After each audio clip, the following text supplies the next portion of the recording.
किटे एक useless loser सैलरीमैन होता है जो कि अपनी लाइफ को काफ़ी बोरिंग जी रहा होता है, लेकिन वह अचानक से जब सोता है तो एक दूसरे वर्ल्ड में पहुंच जाता है, जिस वर्ल्ड में वह किसी भी गर्ल्स के साथ में एडवेंचर करता है वह उसको अपने साथ में बेड पर ही पाता है जब भी वह जागता है। यानी वह गर्ल जो उसके सपने में होती हैं वह उसके साथ में उसके वर्ल्ड में भी अब रहना स्टार्ट कर देती हैं।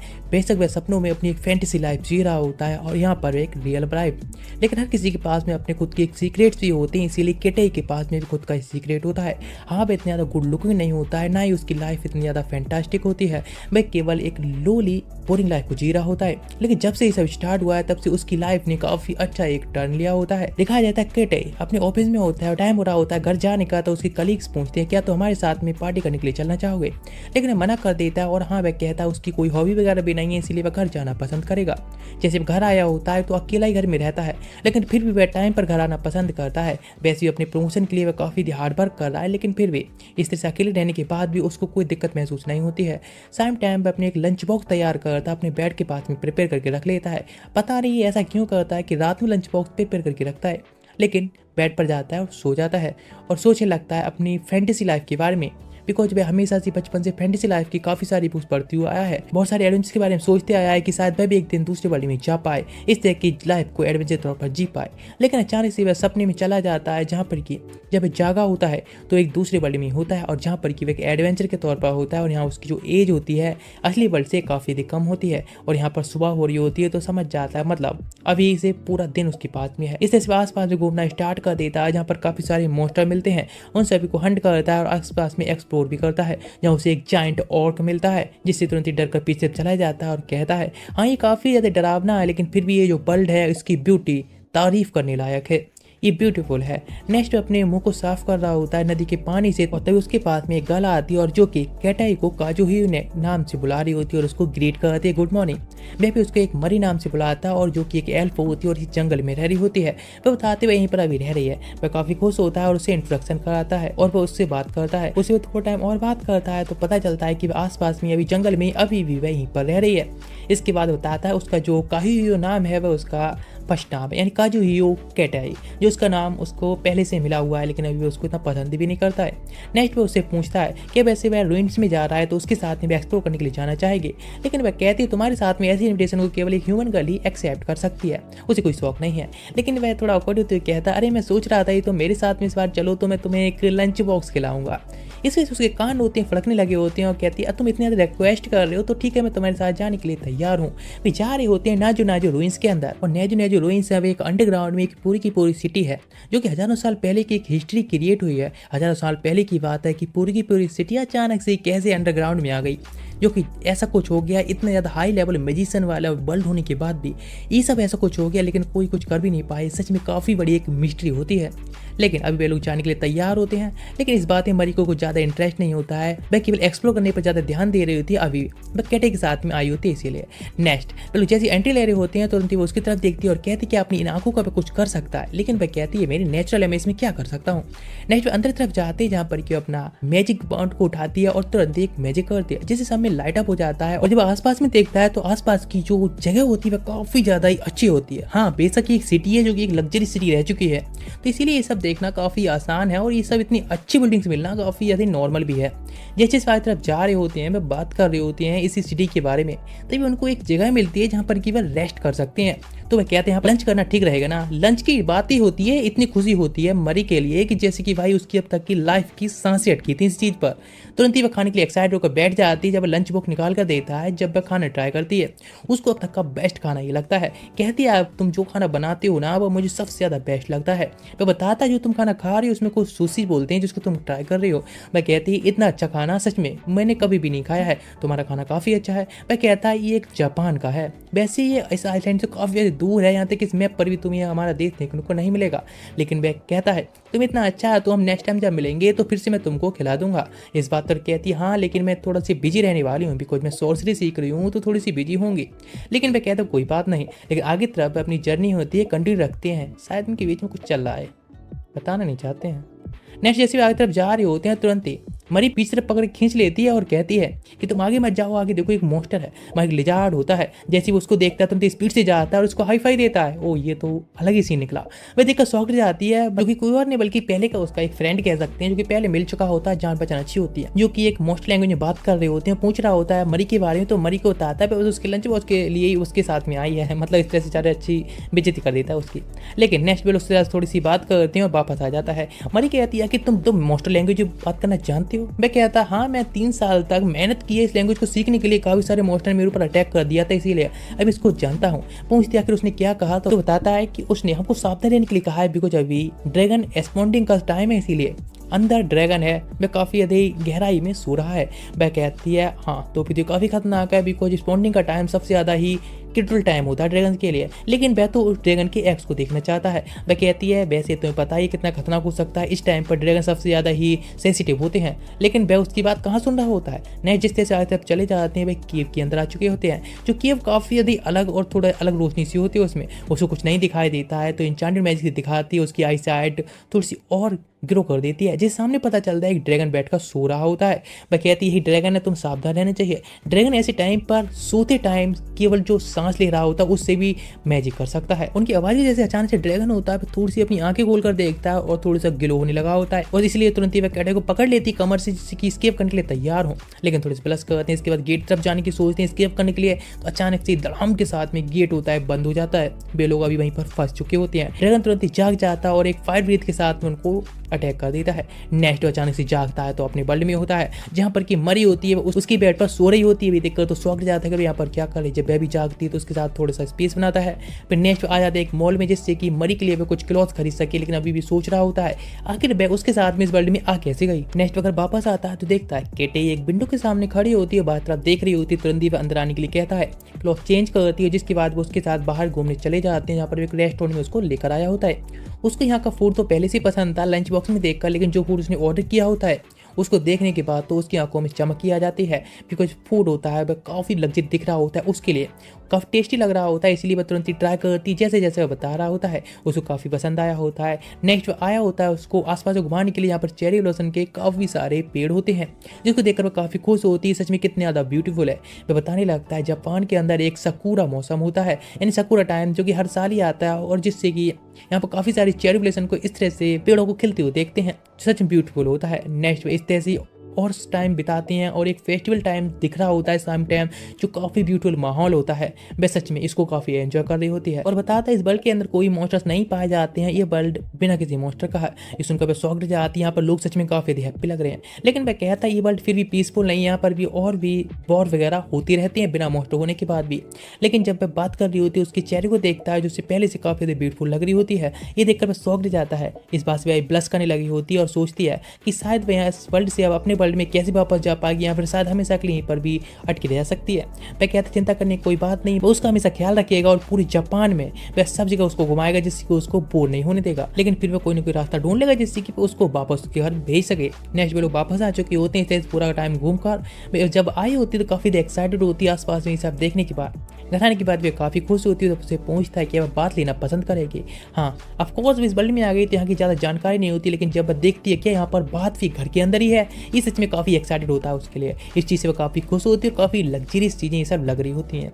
वो उसको सारी चीज़ें सिखाते, इसके बाद अपने खाने पर लग जाता है। वह देखता है जिस तरह से बाथरूम से आवाज़ दे रही होती है कि सच में ये काफ़ी दही अच्छा है। वह सोच रही होती है सब जरूरी है मैजिक द्वारा हो रहा है क्या, कुछ पानी होता है वो उसका टेम्परेचर उसके अकॉर्डिंग मेंटेन होता है। वह बताता नहीं, ये सब मैकेनिकल है, जिसमें तुम जैसा पानी का जो टेम्परेचर है तुम सेट कर दोगे, उसी अकॉर्डिंग पानी तुमको मिलने वाला बात लेने के लिए, और जो कि तुम्हारे ही अकॉर्डिंग होने वाला है, जो कि तुम्हारी पसंद के अकॉर्डिंग होने वाला है, जैसे तुम करना चाहो। वह सच में काफ़ी लग्जरी सी चीज़ें लग रही होती हैं। यहाँ पर जो भी चीज़ें उसको बाथरूम में मिली होती हैं, बाथरूम में मिली होती हैं, सारी उसे एक लग्जरी लग रहा होता है। वह कहती सच में ये तो एक सपनों की जगह है।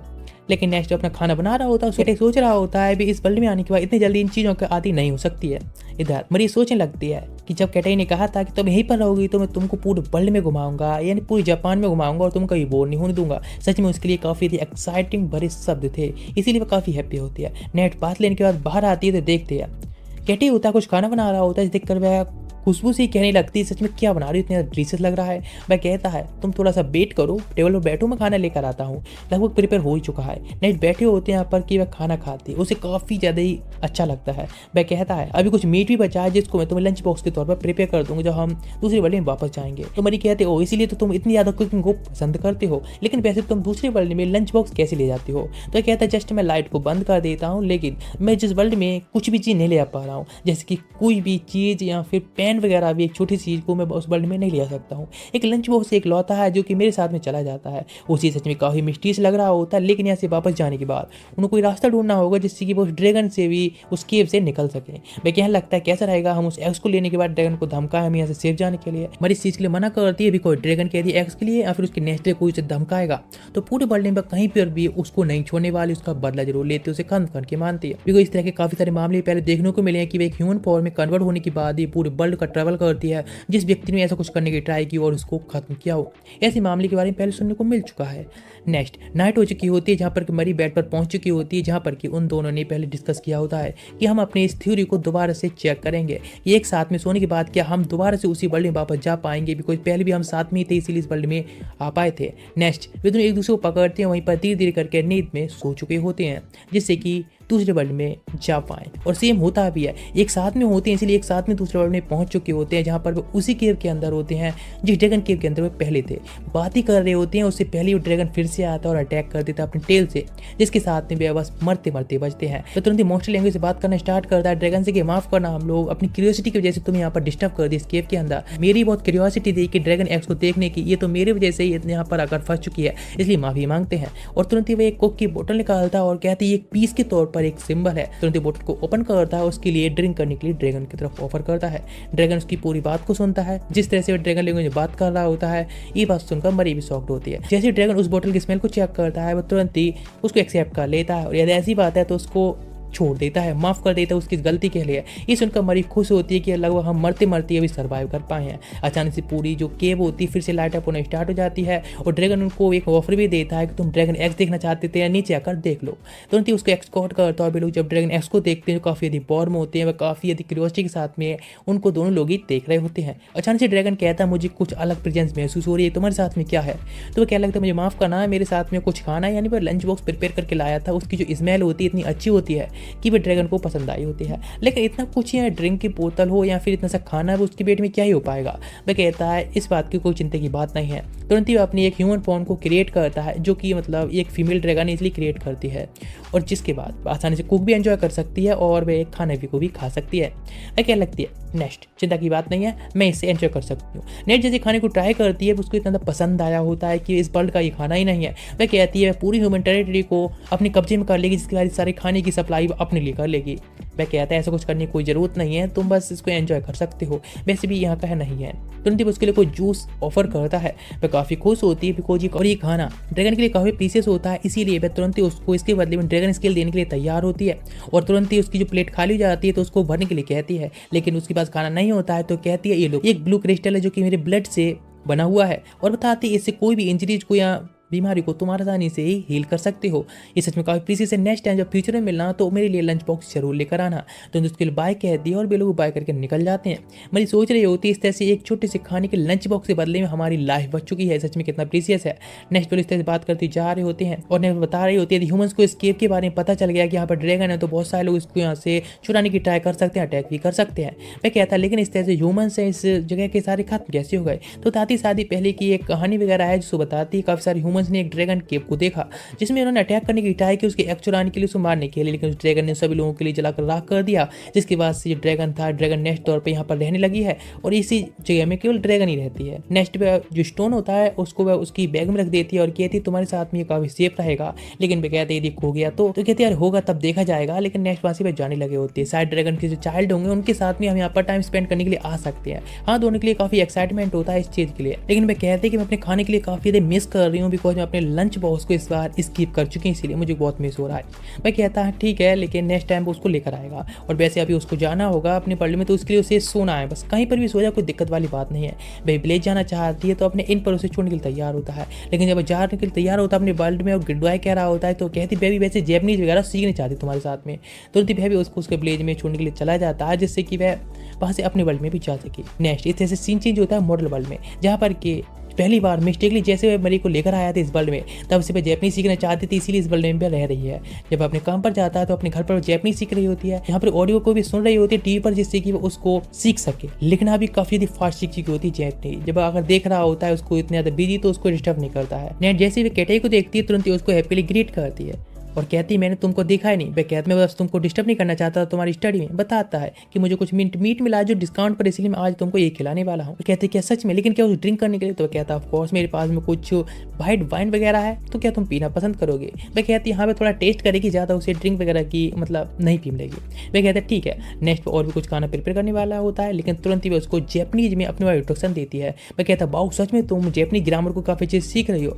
वह कहती ऑफ कोर्स मैं तुम्हारे साथ में हूँ, इसीलिए काफ़ी ईजी होता जा रहा है। इस बार कहते कहता है एक थ्योरी के अकॉर्डिंग तुम्हें एक लैंग्वेज सीखने के लिए लगभग 200 आवर्स का टाइम लगने वाला है। इसका मतलब है तुम डेली स्टडी करोगे तो 200 डेज लग सकते हैं, लेकिन इसके अकॉर्डिंग तुम 10 आवर्स दे रही हो डेली के लिए पढ़ाई पर, इसलिए कम टाइम भी तुम्हारी लग सकता है।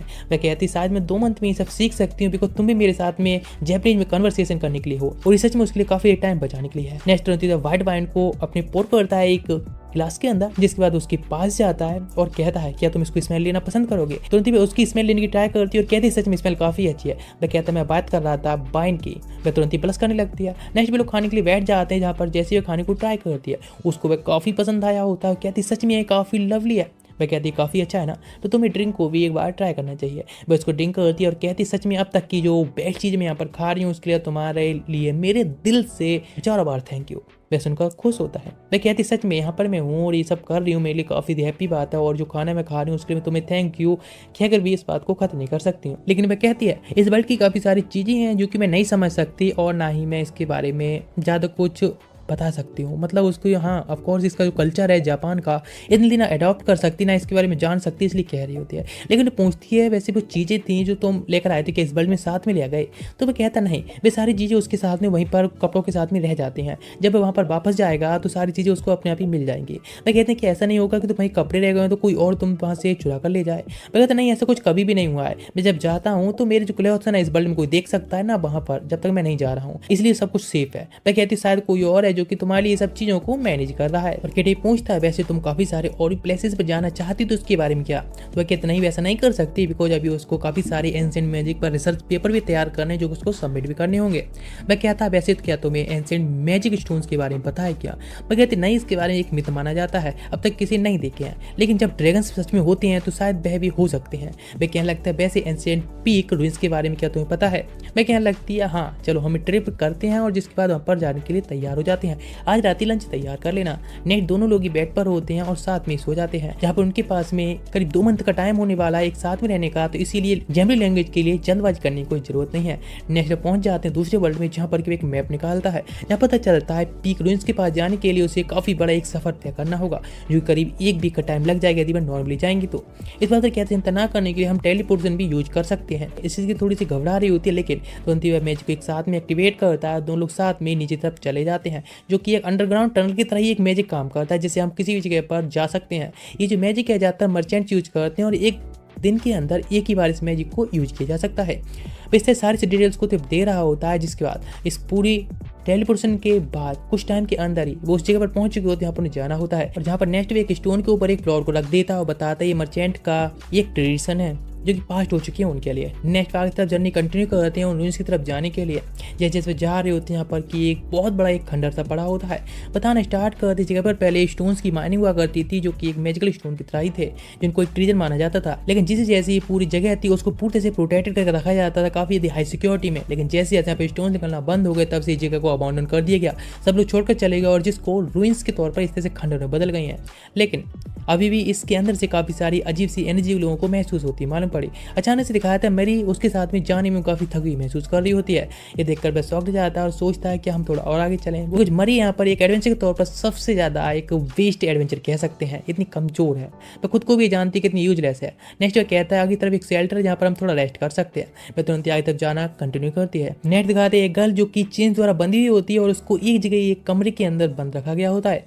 नेक्स्ट वे लोग उस अंडरग्राउंड रूइंस के अंदर पहुंच चुके होते हैं, इन माउंटेन्स के अंदर में, यहाँ पर कि बहुत सारी जो जगह पड़ी होती है केवल खंडर की तरह दिख रही होती है। काफ़ी सारे छोटे मोटे शेल्टर्स बने होते हैं जो कि जगह को माइनिंग हुई है पहले इसके बारे में साफ साफ दिखा रहे होते हैं। वह कहती है तो सब पूरी जगह खंडर की तरफ छोड़ दी गई है। वह कहते हैं यदि यहाँ पर एक मैजिक क्रिस्टल भी निकल के आ जाए तो शायद लोग यहाँ पर फिर से आना स्टार्ट कर देंगे, लेकिन चिंता मत करो, यहाँ पर हमें फिर भी बहुत सारे ट्रीजर देखने को मिल सकते हैं।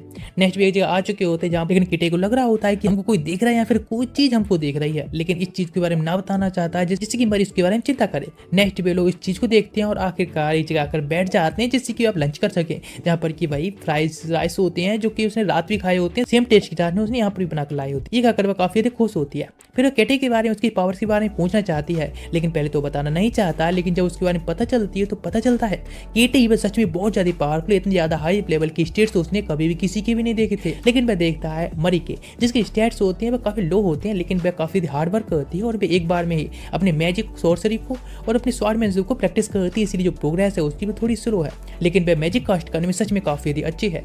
तुरंत ही वह एक मैजिक कास्ट करती है जिससे कि अपने एक फायर स्पिरिट को समन करती है, जिसको देखकर केटी कहता है सच में काफी क्यूट है। अचानक से एक वाटर स्पिरिट उसके सामने निकल के आती है पानी में से, स्पीड से जाता है और उसको ढेर कर देता है और बताता है जो वाटर स्पिरिट होती हैं उनकी स्पीड काफी ज्यादा ही होती है, लेकिन वे इतनी कह पाए उससे पहले दो और वाटर स्पिरिट उनके सामने आ जाती हैं, जिसे देखने के बाद तुरंत ही उनके साथ फाइट करने के लिए तैयार होता है। लेकिन दिखाया जाता है ऊपर से कुछ मिस्टीरियस लोग होते हैं, एक घर के अंदर से देख रहे होते हैं और देखने सच में बच्चा है, काफी ज्यादा तेज है, लेकिन उनका लीडर भी आगे तरफ देखता है और स्कैन करने की ट्राई करता है उनकी पावर्स वगैरह में, तो पता चलता है उस बच्चे के पास में कुछ अच्छी और काफी कीमती चीजें हैं, इसीलिए उनको छीनने की उसकी पूरी प्लानिंग होती है और बेचारा केटाई भी मतलब में उन लोगों के टारगेट बन चुका होता है। इधर दिखाता है सामने से एक बंदा जो कि एक स्टोन को दिखा रहा होता है, मतलब काफी सारी और स्पिरिट को समन कर रहा होता है, तो केटे कहता है कि सबके पीछे तुम हो। अचानक से पानी के अंदर से एक बहुत बड़ा मोटर निकल के आ जाता है, जिसको देखने के बाद तुरंत एक केटे ही होता है मरी को पकड़ लेता है कस के और वह दूसरे वर्ल्ड में आ चुके होते हैं। जैसे मरी को देखता है तुरंत हक कर लेता है और कहता है सच में कितना खतरनाक था, मैं तो डर ही गया था। लेकिन वह काफ़ी खुश होती हैं वापस आने की वजह से।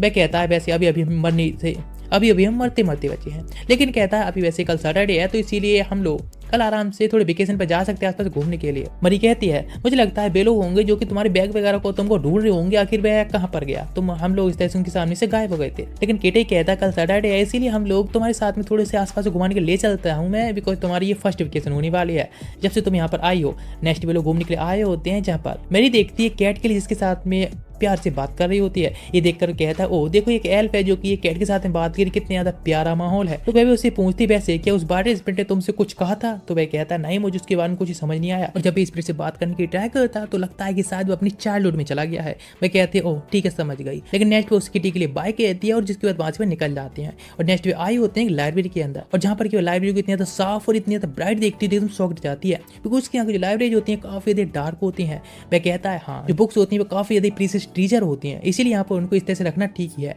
लेकिन लगती ठीक है तो फिर मैं एक ग्रिमबोर को लेकर आऊंगी, ये काफी साफ जगह है, मैं यहाँ पर बैठ कर उसको पूरी तरह से ही पढ़ सकती हूँ। मैं काफी खुश होता है और कहता है चलो हम थोड़े चाइल्ड सेक्शन में चलते हैं। ये सुनकर थोड़ी भड़कती है और कहती है क्या तुम्हारा मतलब क्या, तुम मुझे बच्चों वाली किताब देने वाले हो, मतलब तुम मुझे बच्चे की तरह तो ट्रीट नहीं कर रहे हो जैसे कि मुझे बच्चों वाली पढ़ने के लिए किताब दोगे। मैं क्या लगता नहीं ऐसा कुछ नहीं है, बस बुक्स काफी इंटरेस्टिंग हुई इसीलिए एक बार तुम्हें देखना चाहिए।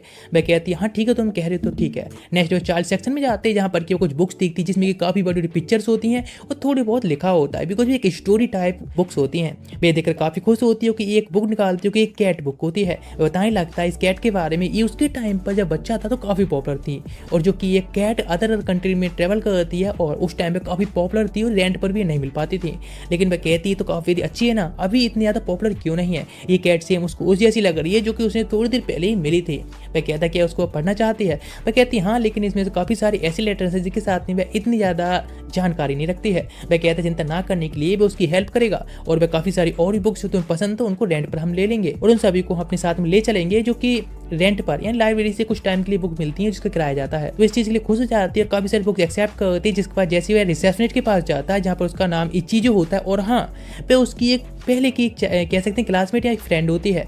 ये देखकर वह शॉक्ड जाता है और वह बताता है अपनी एक बुक को लेना चाहता है, तो वह तुरंत ही एक्सेप्ट कर लेती है। ये चीज़ देखती है मरी, जो कि काफी ब्यूटीफुल होती है, इसीलिए वो उसके बारे में और भी जानने के लिए बहुत ज्यादा इंटरेस्टेड होती है और वह केटी से पूछती है। केटी बताने लगता है कि वो उसकी एक दूर के रिलेटिव है और मरी से भी कहते हैं उसके बारे में इंट्रोडक्शन देने के लिए। मरी अपने बारे में बताती है और उसको डायरेक्ट इसी जैसे ही बुला रही होती है। तो इस बात पर मरी पूछती क्या उसने थोड़ा सा कुछ रूड बोल दिया, लेकिन वह तो उसके बारे में ज्यादा इंटरेस्टेड होती है और पूछती है क्या वह उस मरी के साथ में फ्लर्ट करने की ट्राई कर रहा है। लेकिन कहता नहीं, तुम क्या बोल रही हो, तुम ये सब गलत समझ रही हो, वह बस उसकी दूर की दोस्त है। वह कहती है क्या तुमने उसके साथ कभी फ्लर्ट करने की ट्राई किया है, तो वह कहता नहीं, वह अपनी फ्रेंडशिप को भी इस तरह से खत्म नहीं करना चाहता है। वह कहती है ठीक है। जब उसके कार्ड को देखती है जिसमें एड्रेस होता है सेम बिल्डिंग का होता है जिसमें इचीजो भी रहती है, लेकिन इतने टाइम से रहने के बाद भी एक दूसरे से कभी नहीं मिले होते हैं। वह कहती है हम लोग क्या साथ में खाने पर मिले, तो इस बात को केटी तुरंत ही एक्सेप्ट कर लेता है। इस बात मरी पूछ रही थी आखिर वह क्या कह रही है, तो उसको एक्सप्लेन करता है कि वो उसमें काफी इंटरेस्टेड है और वो उसके साथ एक फ्रेंड बनना चाहती है। इससे मरी खुश होती है और बताता है कि वह उस हम लोगों को डिनर पर भी इन्वाइट कर रही है। इस चीज को एक्सेप्ट करती है और नेक्स्ट लोग घर आ गए होते हैं वापस,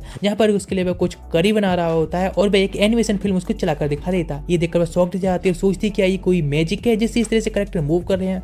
तो बताता है ये एक एनिमेशन है जिसको हजारों ड्राइंग बनाई जाती है हाथ से और जिसके बाद ही इसको क्रिएट किया जाता है। ये देखकर वह शॉक्ड जाती है, इतना लंबा प्रोसेस है इन सबको क्रिएट करने के लिए। नेक्स्ट वह खाने को प्रिपेयर कर रहा होता है और जो कि मरी के लिए काफी पसंद आया होता है। नेक्स्ट बस उनसे पहले कहती है एक और मूवी देखने के लिए। इस बात पर तुरंत ही वह मान जाता है और लाइट को डिम कर देता है जिससे कि एनिमेशन है वो देखने में और भी अच्छी लगे। और वह फिल्म एंशिएंट जापान के बारे में होती है और जिसमें जो जगह दिखाई गई होती है बताते ऐसी सिमिलर जगह पर उसके ग्रैंडफादर भी एंड पेरेंट्स रहते हैं।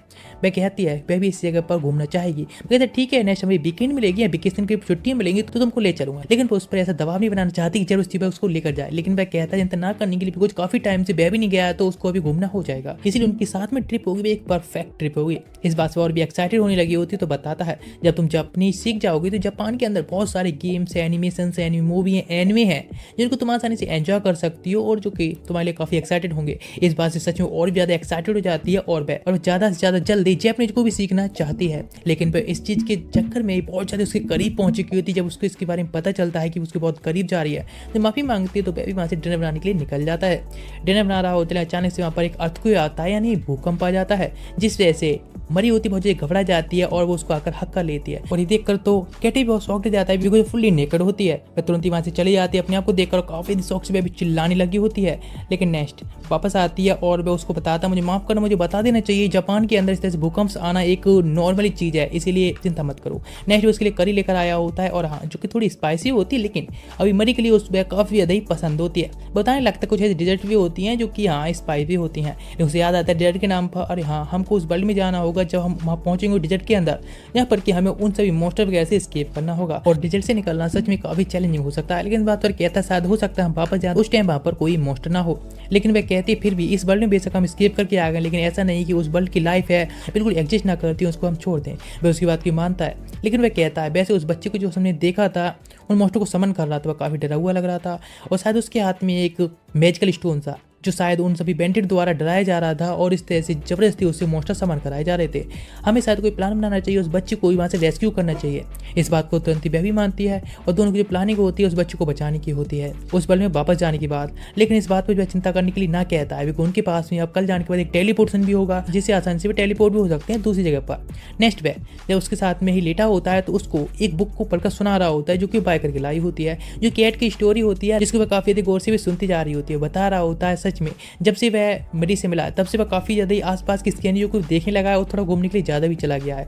पहले तो वह इतना कुछ नहीं करता था, लेकिन जैसे जैसे भी स्टोरी सुना रहा होता है उस कैट के बारे में बताता जा रहा होता है तो उसकी नजर जाती है मैरी के ऊपर जो कि अब काफी ज्यादा स्लीपी होती है और लगभग थोड़े टाइम बाद वह सो चुकी होती है। तो लाइट्स को ऑफ करता है और उसे गुड नाइट कहता है और सो जाता है। नहीं जैसे अब जागा होता है दूसरी वर्ल्ड में जहाँ पर की मरी कहती है सच में कितना फ्रस्ट्रेटिंग है, मैं इतनी जल्दी कैसे सो सकती हूँ, मुझे वह स्टोरी पूरी सुननी थी। लेकिन जैसे वह जागता है तुरंत उसे ग्रीट करती है गुड मॉर्निंग। नेक्स्ट वे कहती है तुम पहले बंदे हो जिसके साथ में अपनी पार्टी फॉर्म कर रही हूँ। दोनों जिस तरह से पार्टी को बनाते हैं इससे अगर वे दूर दूर भी हो जाएं या फिर एक दूसरे से बिछड़ जाते हैं किसी तरह से तब भी वे एक दूसरे से कांटेक्ट कर पाएंगे, पार्टी का ही फायदा होता है। नेक्स्ट वह देखते हैं इस रिजर्व के अंदर कोई भी नहीं है, तो शायद वो मॉन्स्टर्स हैं यहाँ से वह जा चुके हैं या फिर खत्म हो चुके हैं।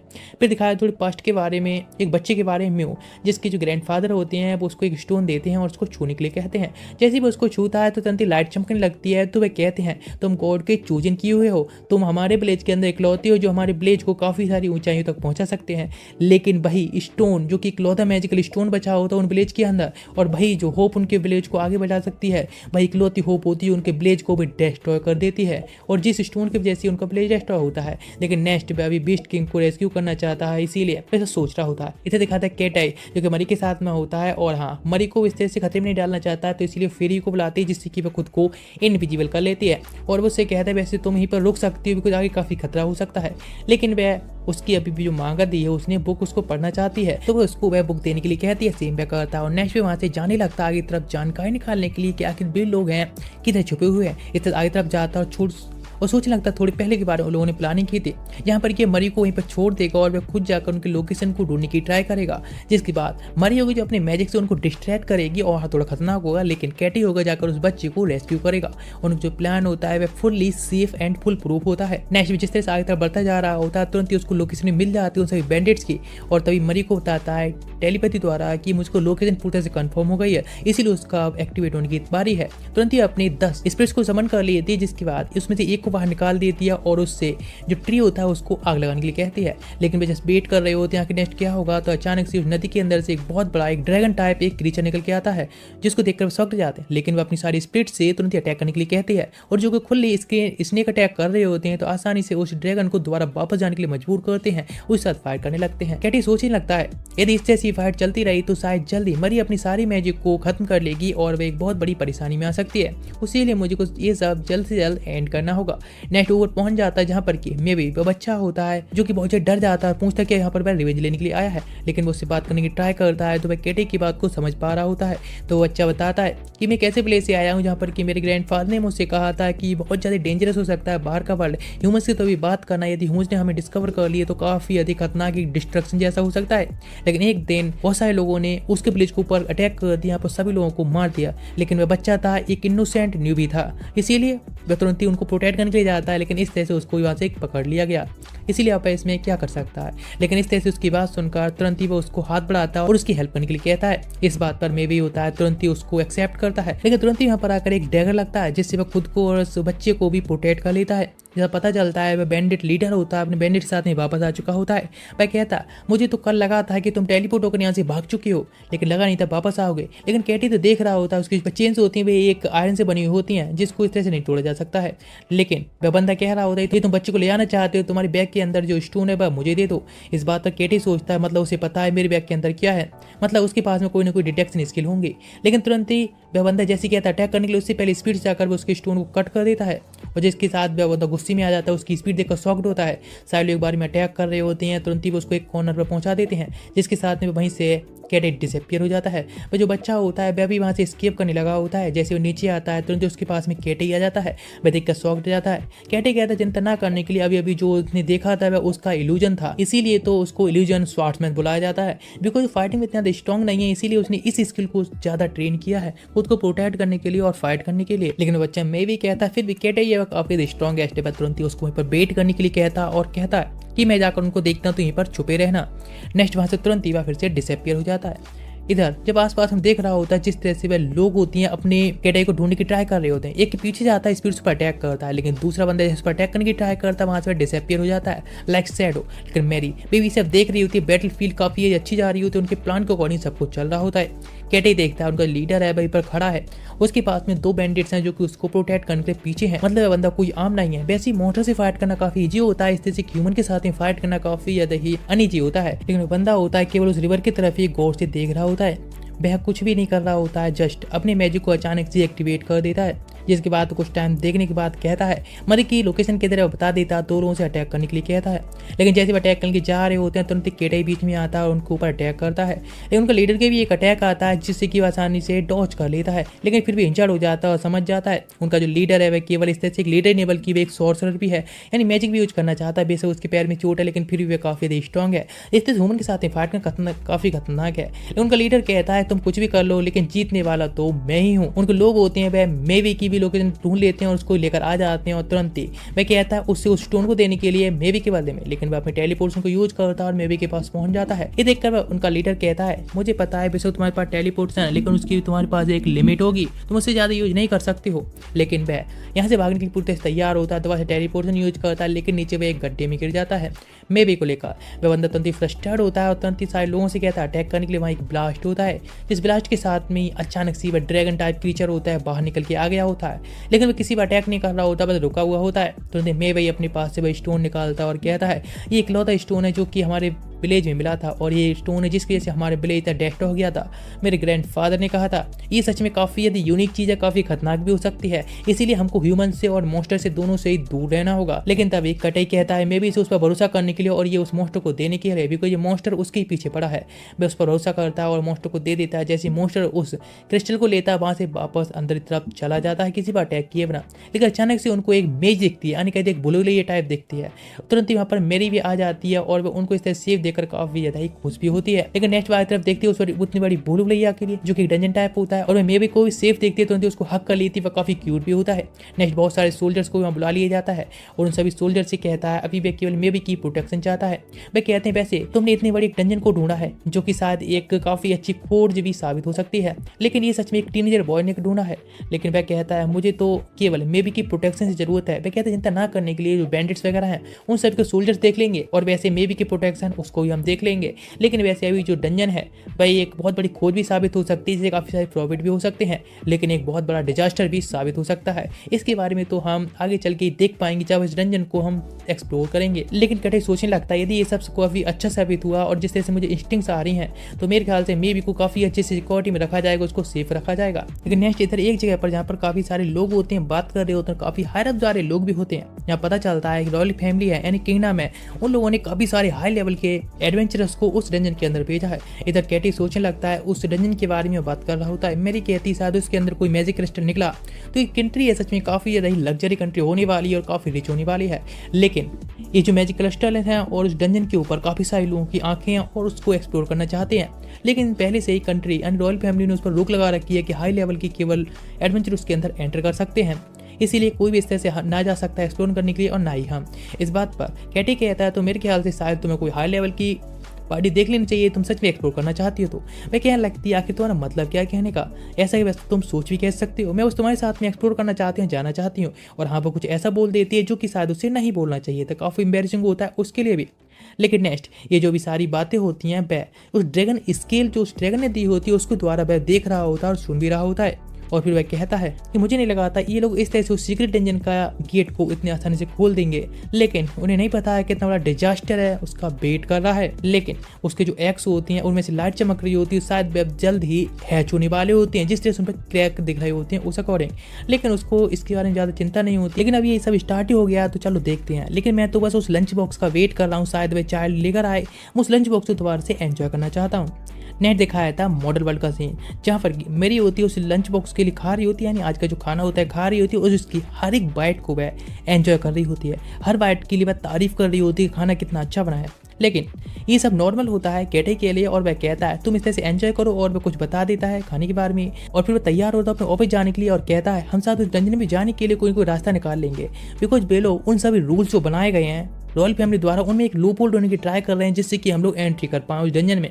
तो बताने लगती है एक लूप होल उसे पता है, हम लोग यदि किसी और पार्टी के साथ में शामिल हो जाए स्ट्रांग हो, या फिर हम लोग साबित कर दें कि हम इतनी स्ट्रांग हैं, हम खुद को प्रोटेक्ट कर सकते हैं, तो शायद वे हमें जाने की परमिशन दे सकते हैं। इस बात पर हमें एक चांस भी हो सकता है। वह कहता है ठीक है तो हम नेक्स्ट इसके बारे में बात करेंगे। नेक्स्ट वहाँ से निकल जाता है ऑफिस तरफ, सोच रहा होता है कि मैं सच में काफ़ी यंग हूँ और मरी भी काफ़ी यंग है, हम इस तरह से अपने आप को इतना खतरे में नहीं डाल सकते। लास्ट टाइम जो उसकी फाइट हुई थी उन बैंडिट द्वारा तो उसने लगभग मरी को खतरे में डाल दिया था। हाँ वह तो टेलीपोर्ट होकर वहाँ से स्केप कर सकता है, लेकिन मरी को प्रोटेक्ट नहीं कर सकता, बिकॉज हम लोग दोनों ही यहाँ पे अटैक कर सके और अटैक करते हैं, हमारे पास में कोई डिफेंडर नहीं जो हमें शील्ड कर सके, इसलिए हमें कोई ऐसा बंदा ढूंढना होगा जो कि हमको शील्ड के तौर पर प्रोटेक्ट एक्सेप्ट भी कर सके, लेकिन मेरे पास इतने पैसे भी नहीं है कि मैं किसको हायर कर सकूं, इसलिए हमको कोई ना कोई तो ढूंढना होगा जिससे हमारी एक परफेक्ट ट्रियो बन सके एक टीम का। नेक्स्ट दिखाया था मरी, जो कि घर की साफ सफाई कर रही होती है, घर क्लीन कर दिया होता है, जिसके बाद जैसा इंस्ट्रक्शन दिया होता है कटाई ने उसी अकॉर्डिंग वह मीट को रख देती है कुछ देर बनने के लिए और 30 मिनट के बाद निकालती है और फिर खाना लगती है। नेक्स्ट वह एनिमेशन को देखने लगती है और एनिमे में इतना बिजी होती है कि वो भूल चुकी होती है कटाई उसके पास में नहीं होता है और वह तारीफ कर रही होती है खाने की, जैसे कि कटाई उसके पास में बैठा हो। लेकिन इधर कटाई सोचने लगता है जिस तरह से उसने बताया कि सच में उसने उस खाने को उस तरह से बनाया होगा। अचानक उसके पास में एक मैसेज आता है जो कि इचिजी की तरफ से होता है और वह उसको इन्वाइट कर रही होती है डिनर पर अपने हस्बैंड के साथ में ही, लेकिन उसको पहले मना करता है लेकिन बाद में उसको एक्सेप्ट कर लेता है। और नेक्स्ट पे दोनों लोग आगे होते हैं एक कोजी कैफे में, जहाँ पर कि दोनों ही कॉफी पी रहे होते हैं, जहाँ पर बताते हैं कि जो इंटीरियर है वह किसी भी टी स्टॉल से तो काफ़ी यदि अलग है, काफ़ी बेहतर भी है। नेक्स्ट में जैसे एक बार ट्राई करती है तो काफ़ी यदि उसे मतलब अजीब सा स्वाद लगता है, इसलिए उसके लिए थोड़ा शुगर ऐड करता है और फिर हाँ उसको काफ़ी यदि स्वाद पसंद आया होता है।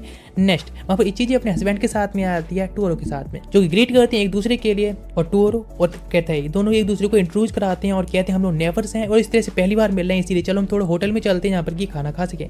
नेक्स्ट वे होटल में आए होते हैं जिसको देखकर शौक जाता है बिकॉज वे एक फ्रेंच कुजीज होती है, बताता है यहाँ पर तुम इस तरह से हेट वगैरह भी पहन कर नहीं जा सकती, अलाउड नहीं है। नेक्स्ट अंदर जाते हैं यहाँ पर आसपास की इंटीरियर को देखता है, फिर जहाँ के मेन्यू वगैरह को देखता है तो काफ़ी ज़्यादा ही एक्सपेंसिव होता है यानी महंगा, इसलिए वहाँ से वो मना करना चाहता है। लेकिन टूरो कहता है कि इस सब का बिल वह पर देगा, बिकॉज ये चीज़ थी जो कि तुमको ये ट्रीट करना चाहती थी, इसीलिए इस सब मुझ पर छोड़ दो, तो वह भी अब मान ही जाता है। और ये चीज़ें कहती है वैसे तुम्हें अपने जो वर्क है उससे थोड़ी सी अब छुट्टी ले लेनी चाहिए, मतलब थोड़ा रेस्ट लेना भी बीच बीच में जरूरी होता है और अभी वह यहाँ पर आ भी चुका है तो ये ठीक है।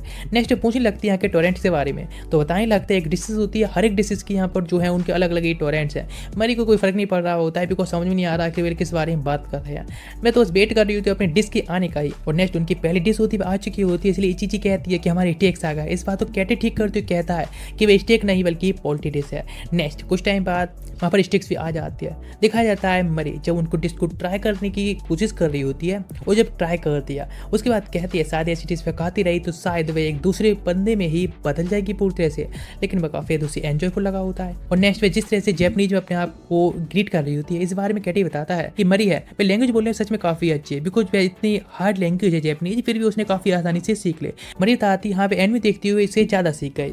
इस बात पर बताता है कि मरी की जो फेवरेट एनिमे है वो एक एंशिएंट एनिमे मूवी है जिसमें कि 3 मॉन्स्टर टाइप होते हैं, लेकिन वह भी उस जगह पर एक्सप्लोर करना चाहती है, इसीलिए मैं उसको एक्सप्लोर कराने के लिए अपने होम टाउन ले जाना चाहता हूँ। इस बात पर टूरो होता है, कहता है ये देखो इन सभी चीज़ों पर भी तुम घूम सकते हो एक टूर के तौर पर। यहाँ पर कुछ चीज़ होते हैं यानी कुछ हॉट स्प्रिंग वगैरह होते हैं जहाँ पर कि वे लोग आसानी से थोड़ा एंजॉय कर सकते हैं और थोड़ा टाइम स्पेंड कर सकते हैं। इस बात तो वह भी कहता है हाँ बिल्कुल, वैसे अदर वर्ल्ड में भी हॉट स्प्रिंग्स होते हैं लेकिन यहाँ के जो हॉट स्प्रिंग्स है बिल्कुल ही एकदम पीसफुल होते हैं बिकॉज वे किसी द्वारा मेंटेन की जाती हैं, तो इसीलिए ऑफकोर्स वे पीसफुल होते हैं। और वह तभी उन लोगों के साथ में बाहर आ जाते हैं और जहाँ पर वे ग्रीट करता है और गुड बाय कहता है। लेकिन जहाँ पर एक चीज़ होती है जो कि मरी के लिए इनवाइट करना चाहती है साथ में एनिमे मूवी देखने के लिए, इस चीज़ के लिए तुरंत ही कटाई होता है, मना करता है, लेकिन मरी होती है जाना चाहती है, लेकिन मैं थोड़ा ज़्यादा ओवर प्रोटेक्टिव दिख रहा होता है इस चीज़ के लिए। टोरो भी कहता है हाँ वैसे ये कौन सी इस वर्ल्ड में डीमंस वगैरह हैं, हाँ मैं जानता हूँ इतनी क्यूट गर्ल को इस तरह से अकेले जाने देना तो मेरे लिए काफ़ी ज़्यादा ही अजीब सा लग रहा है, लेकिन वह कहता है इस वर्ल्ड में डीमंस वगैरह नहीं है बल्कि ह्यूमंस हैं, उनसे सबसे ज़्यादा खतरा है, इसलिए थोड़ा सा मैं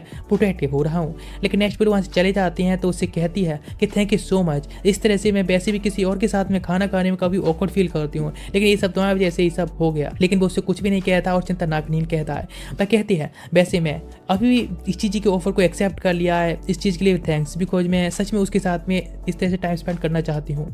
लेकिन नेक्स्ट इस तरह से उन दोनों की जो करीबियाँ होती हैं बढ़ रही होती हैं, मरी होती है कि केटे की तरफ हाथ बढ़ाती है और एक दूसरे को हाथ को होल्ड करने की ट्राई करती हैं और आखिरकार एक दूसरे के हाथ को पकड़ लेते हैं, जिसके बाद साथ में निकल जाते हैं। और यहाँ पे केटे बात कर रहा डंजन के बारे में तो मरी बताती है हाँ बिल्कुल डंजन की जो प्रॉब्लम है हम उसको देखने वाले हैं और वैसे हमारे डंजन के लिए गुल्ड रिप्रेजेंटेटिव की भी जरूरत पड़ने वाली है जिससे कि हम गुल्ड में इसके बारे में बात भी कर सके। नए दिखाते एक आदमी का जो कि बहुत सारे लोगों के सामने की स्पीच दे रहा होता है कि जो डंजन है वह काफ़ी ज़्यादा ही सीक्रेट डंजन दिख रहा है बिकॉज उसकी जो डिफिकल्टी है वह करीब ए पहुंच सकती है या फिर उससे ऊपर भी पहुंच सकती है। इस बात को सुनकर सब लोग काफ़ी ज़्यादा हैप्पी दिख रहे होते हैं। उन लोग इतना ज़्यादा खुश देखकर मरी पूछती है डंजन इतना ज़्यादा हार्ड है तो ये लोग इतना ज़्यादा खुश क्यों हो रहे हैं। कैटी बताता है जितने ज़्यादा हार्ड डंजन होगा उतने ज़्यादा ही उसमें चीज़ें निकलने की ज़्यादा संभावना होती है, उतने चीज़ें निकलेंगे जैसे कि एक मैजिक स्टोन वगैरह भी निकल सकते हैं, इसलिए लोग ज़्यादा खुश होते हैं इस चीज़ के लिए। लेकिन जो डंजन है इसमें इस तरह से हर किसी को एक्सप्लोर के लिए नहीं भेजा जा सकता है क्योंकि ये काफ़ी खतरनाक हो सकता है। कैटे कहता है हमें पहले इसके बारे में और भी इन्फॉर्मेशन निकालनी होगी जिसके हमें आसपास के लोगों की बातों को सुनना होगा और जिसके बाद में लोगों से बात भी करनी होगी। मरी कहती वैसे तुम जापान में तो और लोगों से भी ऐसी बात कर लिया करती थी ना, लेकिन वह बिलस कर रहा होता है यहाँ पे इस तरह से बात करने से लोगों से।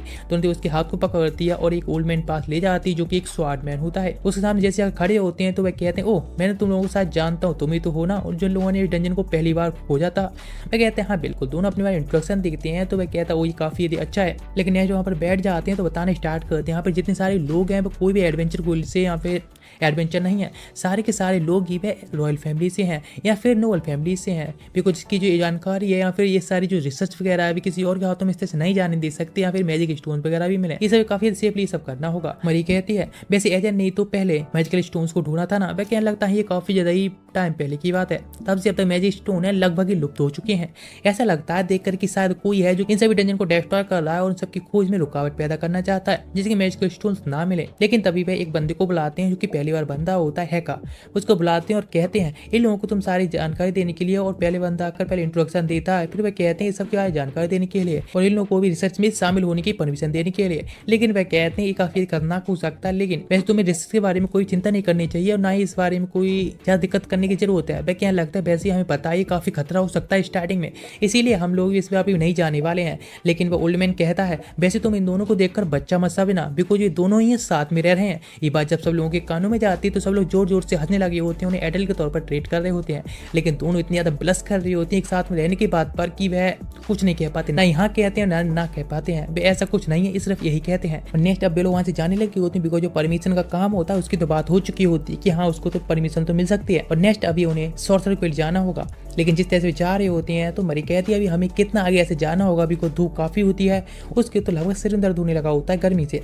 नेक्स्ट उसकी नजर जाती है एक शॉप पर, तो केटई कहता है इनमें से कोई एक फैंसी क्लॉथ में पहनने चाहिए, कलरफुल है, काफी अच्छे लगेंगे तुम पर। लेकिन वह कहती है सॉर्सर फील्ड में गई तो उसको जान से ही मार देंगे ऐसे देखकर। लेकिन तुरंत ही उसको एक क्लॉथ देता है पहनने के लिए, लेकिन वह क्या करे, लेकिन वह पहनकर ट्राई करती है। लेकिन जिसे देखकर तो दोनों लोग शॉक जाते हैं और केटी काफी ब्लश कर रहा होता है, उसके लिए वह काफी ज्यादा क्यूट लग रही होती है उन क्लॉथ्स में, काफी रिवीलियस भी शायद, तो इसलिए नेक्स्ट फिर वहाँ से चले जाते हैं मे भी उसे मिलने के लिए, जहाँ हैका भी होता है। न बात करते हैं तो हैका बताता है वैसे यहाँ पर ज़्यादा लोग नहीं हैं जो कि कैड लैंग्वेज को बोल सकते हैं, लेकिन मैं उसको अदर कॉमन लैंग्वेज भी सिखाने की ट्राई कर रहा हूँ, लेकिन सच में काफ़ी हार्ड है। लेकिन देखकर ही लग रही है हैका और मे भी इतनी ज़्यादा बनती भी नहीं है। नेक्स्ट वो कहते हैं मुझे तुमसे कुछ हेल्प चाहिए किस चीज़ में, जो कि एक स्टोन दिखाते हैं। उस देखने के बाद पहचान जाते हैं ये तो सेम वैसे स्टोन है जैसे कि एक मेबू के पास में था। वह कहते हैं क्या ये एक मैजिकल स्टोन है। नेक्स्ट मेबू जैसे उसको पास में हाथ ले जाता है तुरंत ही चमकने लगा होता है। वह समझ जाते हैं ये तो सेम मैजिकल स्टोन की तरह ही जैसे मेबू के पास में था, लेकिन इसकी जो प्रेजेंस है वो थोड़ी सी लो है। मरी कहती है यदि हम इसको थोड़ा मटेरियलाइज करें और थोड़ा इसको चेंज करें तो शायद ये काम कर सकता है। लेकिन अभी वो पहचान चुकी है मैजिक स्टोन ये चाहे कमजोर हो। तो हैकर कहता है थैंक यू तुम लोगों की हेल्प के लिए, नेक्स्ट में इस सबको जाकर हायर अप्स को रिपोर्ट करूंगा। और वैसे क्या तुम मेबू को अपने साथ रख सकते हो, मतलब थोड़ी इसको लैंग्वेज सिखाने के लिए, बिकॉज मैं पूरा टाइम उसके पास नहीं रह सकता हूँ चीज़ के लिए। वे वहाँ से चला जाता है। नेक्स्ट मेबू कहता है मैंने सुबह से लंच भी नहीं किया है, नहीं ब्रेकफास्ट में भूख लग गया। तो कहते हैं ठीक है तो हम अपना लंच तुम्हारे साथ शेयर करेंगे। नेक्स्ट उसके साथ में सूसी शेयर करता है, लेकिन जब मेबू देखता है कि ये किस तरह की डिश है और कि क्या है, तो इस बात में मरी बताती है ये सूसीज हैं। तो उनकी उसको ट्राई करने के लिए देती है, लेकिन उनको जो स्वाद होता है वो उसे काफ़ी पसंद आया होता है और कहता है ये तो मैंने पहले कभी टेस्ट भी नहीं किया है। लेकिन कहते कहता है चिंता ना करने के लिए जितना चाहे उतना खा सकती हो और तुम पेट भर के खाओ। नेक्स्ट इतना तो उसको क्यूट देखकर तुरंत उसको हक कर लेती है, सच में उसके तो मजे ही मजे हैं। नेक्स्ट वे दो चीज़ों को निकालता है जो कि ड्रैगन स्केल और भाई क्रिस्टल होता है, दोनों को रिफाइन करना चाहता है। मैं उसे देखता है और कहता है कि ओ सच में ये तो काफ़ी ज़्यादा ओवर फीलिंग पावर के साथ में और साथ किसी और चीज़ से कनेक्टेड में है, इसको इस तरह से रिफाइन करना तो काफ़ी ज़्यादा हार्ड है। लेकिन जिस तरह से वह डिम लाइफ हो रही होती है, मरी कहती है क्या हो सकता है कि शायद ड्रैगन को कोई खतरा हो जिस वजह से ये सब हो रहा है। लेकिन केटे कहता है वह तो सो रही होगी ना, तो इससे ज़्यादा उस पर क्या खतरा हो सकता है, वह सबसे ज़्यादा स्ट्रॉन्गेस्ट है। लेकिन जो लाइट होती है काफ़ी ज़्यादा डिम हो रही होती है, अप हो रही होती है। तो केटे कहता है शायद लगता है कुछ खतरा हो सकता है। तो मरी कहती है हाँ चलो हम जाकर एक बार केव में चेक कर लेना चाहिए आखिर ड्रैगन कैसी है। नेक्स्ट सोशल गुल्ड का असिस्टेंट गुल्ड लीडर होता है जो कि सभी लोगों को अनाउंस करता है कि अरेल ने हमें परमिशन दे दी, इसीलिए हम ऑफिशियल तौर पर इस डंजन की रिसर्च स्टार्ट कर सकते हैं। और इसीलिए ये जो ए रैंक डंजन है इसके लिए जो ज़्यादातर एडवेंचर जिनकी रैंक कम है हम उनको इस तरह से एक्सप्लोरेशन के लिए नहीं भेज सकते हैं, और इसीलिए इसको एक्सप्लोरेशन करने के लिए हमको एक रिप्रेजेंटेटिव की जरूरत पड़ने वाली है। इस बात पे एक बंदा हाथ उठाता है, इसका नाम सन होता है, और कहता है कि मेरे अलावा ये कौन कर सकता है। उसके पास एक गर्ल होती है सोटरी, और वह इस चीज़ के लिए मना करती है और कहती है तुम्हें क्या लगता है यहाँ पर कोई और बंदा है तुम्हारी तरह इस चीज़ को इंटरेस्टेड नहीं है। लेकिन बिना किसी वार्निंग के भी यहाँ पे ड्राई हुए वे लोग चुप है, मतलब कुछ तो हो सकता है। इसलिए इस चीज़ का डिसीजन है वह उसी बंदे पर छोड़ देती है, आखिर किसको आप रिप्रेजेंटेटिव तौर पर बनाएंगे। सुन कहता है कि ये सब इस तरह से छोड़ना ठीक है, लेकिन उसको इस चीज़ पर ज़्यादा भरोसा है। नेक्स्ट सुन जब जा रहा होता है तो सोचता है कि आखिर मरी के साथ में जो बंदा रहता है, यानी कटे की बात चल रही है, आखिर है कौन जो इतना मिस्टीरियस है। लेकिन नेक्स्ट इधर पे जा रहा होता है रेडार के साथ में उसी डंजन के अंदर जहाँ पर की ड्रैगन रहती है। वह कह रहा होता है मैंने काफ़ी सारी रोड सुनी और काफ़ी सारी बातों के बारे में सुना है कि काफ़ी ज़्यादा खतरा है, और हाँ अभी मैं यहाँ से वापस जा रहा हूँ। एक पॉइंट पर उसको छोड़कर वापस चला जाता है। नेक्स्ट वो लोग डरते हुए अंदर जा रहे होते हैं, लेकिन जाने के बाद सौंक जाते हैं बिकॉज सामने जो ड्रैगन होती है उसके जो बच्चे होते हैं एग्स में से आ चुके होते हैं बाहर निकल के। वह जैसे उसको देखती ह्यूमन फॉर्म में आ जाती है, खुश होती है, कहती है क्या तो मेरे लिए लंच लाए हो, खाना लाए हो। लेकिन वह कहता नहीं लंच बॉक्स तो खाली हो चुका है। वह कहती है सच में तुम आकर यहाँ पर आए मेरे लिए खाना नहीं लाए, और सच में काफ़ी डिसअपॉइंट होती चीज़ से। लेकिन वह कहता है चिंता ना करने के लिए वह उसके लिए जैपनीज हॉट स्प्रिंग ले जाएगा। ये सुनकर वह काफ़ी खुश होती है और एक वादा होता है। नेक्स्ट बाहर आने के बाद मरी पूछता है कि तुमने इस तरह से कोई वादा उसके साथ कैसे कर दिया, मुझे डिस्कस करे बिना। लेकिन वो उससे माफ़ी मांगता है, लेकिन अभी उन्हें याद आता है गुल तो बंद होने वाली होगी, इसलिए हमें जल्दी चलना चाहिए। नेक्स्ट पे गुल काम के लिए निकल जाती है और इधर मरी गुल के काम में बिजी रहती है, और हमारा केटे ही होता है जो कि मॉडल वर्ल्ड के अपने ऑफिस वर्क में ज़्यादा बिजी रहता है।